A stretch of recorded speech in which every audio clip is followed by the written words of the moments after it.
नमस्कार बंधुरा test best रेसिपिते सबाइके स्वागत।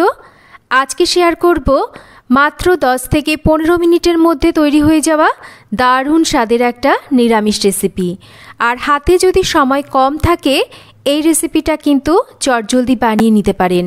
রুটি, লুচি, পরোটা, এমনকি ফ্রাইড রাইস, পোলাও বা সাদা ভাতের সাথে খেতেও কিন্তু অপূর্ব লাগে। তো রেসিপিটা রান্নার জন্য সবার প্রথমে গ্যাসের উপর একটা কড়াই বসিয়ে তেল গরম করে নেব। আর এই রান্নাটা কিন্তু সাদা তেলেই করব। তো তেলটা ভালো করে গরম হয়ে গেলে এখানে দেখুন আমি খুব ছোট টুকরো করে আলু কেটে নিয়েছি। এবার আলুটাকে একটু ভেজে নিচ্ছি। আর যেহেতু রান্নাটা খুব তাড়াতাড়ি করে নেব তার জন্য কিন্তু আলুগুলোকে যদি একটু ছোট টুকরো করে কেটে নেওয়া হয় তাহলে কিন্তু আলুটা সেদ্ধ হতে সময় বেশি লাগে না। তাই আলুটাকে কিন্তু একটু ছোট টুকরো করে কেটে নিয়ে ভালো করে ভেজে নিয়ে তুলে নিচ্ছি। आलू भेजे तुले नेওয়ার पर একটা ছোট এলাচ আর এক টুকরো দারচিনি তেলের উপর ফোড়নে দিলাম। আর এলাচটাকে কিন্তু অবশ্যই একটু মুখটাকে ফাটিয়ে দিতে হবে, না হলে এলাচ কিন্তু তেলে দেওয়ার সঙ্গে সঙ্গে ফাটতে পারে। কয়েক সেকেন্ড একটু ফোড়নটাকে ভেজে নেওয়ার পর এবার একটু থেতো করে নেওয়া আদা আর কাঁচা লঙ্কা বাটা আর তার সাথে দিয়ে দিচ্ছি একটা ছোট টুকরো করে কেটে নেওয়া টমেটো। এবার টমেটো আর আদা কাঁচা লঙ্কা বাটাকে একটু কষিয়ে নিচ্ছি। তো টমেটোটা দেখুন খুব তাড়াতাড়ি কিন্তু নরম হয়ে গেছে, মোটামুটি মিনিট 2-3 মধ্যেই কিন্তু টমেটোটা এরকম একটু নরম হয়ে আসবে। তখন এর মধ্যে দিয়ে দেব রেগুলার যে সমস্ত মশলা, সেই মশলা সামান্য করে একটু ধনের গুঁড়ো, খুব সামান্য জিরের গুঁড়ো, তার সাথে সামান্য একটু ঝাল লঙ্কার গুঁড়ো আর একটু হলুদ আর স্বাদ মতন লবণ। আর এই রান্নাতে কিন্তু হলুদটা একটু কম দিলে তবেই কিন্তু রান্নার কালারটা ভালো আসে। তো গুঁড়ো মশলাগুলোকে দিয়ে ভালো করে মশলাটাকে একটু কষিয়ে নিচ্ছি যাতে করে মশলার কাঁচা গন্ধ না থাকে।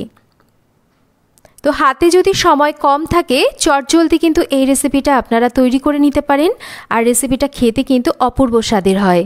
তো খুব ভালো করে মশলা কষানো হয়ে গেলে এবার এখানে দিয়ে দিচ্ছি 1 কাপ মতন উষ্ণ গরম জল। তো এবার জলটাকে দিয়ে ভালো করে একটু মিশিয়ে নিচ্ছি। আর এবার ঝোলটা ফুটতে শুরু করলে ভেজে নেওয়া আলুগুলোকে দিয়ে দিচ্ছি। আর ঠিক আলুর মতন করেই কিন্তু একদম ছোট টুকরো করে আমি এখানে 250 গ্রাম পনির কেটে নিয়েছি। তো পনিরটাকেও দিয়ে দিচ্ছি। আর আলু আর পনিরটাকে দিয়ে একটু মিনিট 2 নাড়াচাড়া করে নেব। আর আলু আর পনিরটা যদি একই রকম টুকরো করে কেটে দেওয়া হয় তাহলে কিন্তু দেখতেও বেশ ভালো লাগে। তো মিনিট 2 নাড়াচাড়া করে নিয়েছি।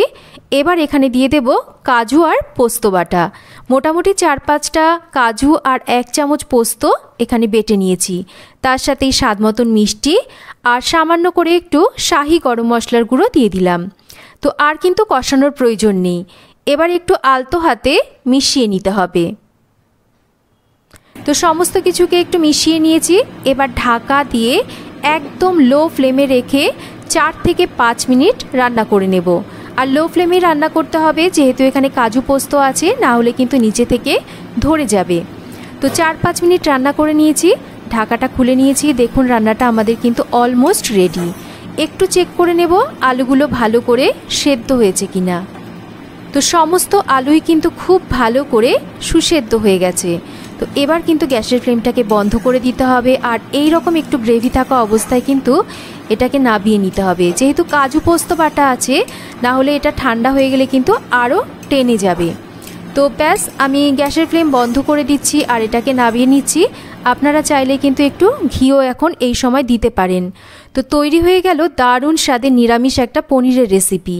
তো একবার আপনারা এইভাবে এই রেসিপিটা বানিয়ে খেয়ে দেখুন, আশা করি রেসিপিটা আপনাদের ভালো লাগবে। আর হাতে সময় কম থাকলে চটজলদি কিন্তু এই রেসিপিটা তৈরি করে নেওয়া যায় আর খেতেও অপূর্ব স্বাদের হয়। তো কেমন লাগলো রেসিপি একটা কমেন্ট করে জানাবেন। রেসিপি ভালো লাগলে একটা লাইক করবেন, শেয়ার করবেন আর চ্যানেলটা সাবস্ক্রাইব করা না থাকলে চ্যানেলটাকে সাবস্ক্রাইব করবেন। সবাই ভালো থাকবেন। আবার ফিরে আসবো নতুন কোনো রেসিপি নিয়ে।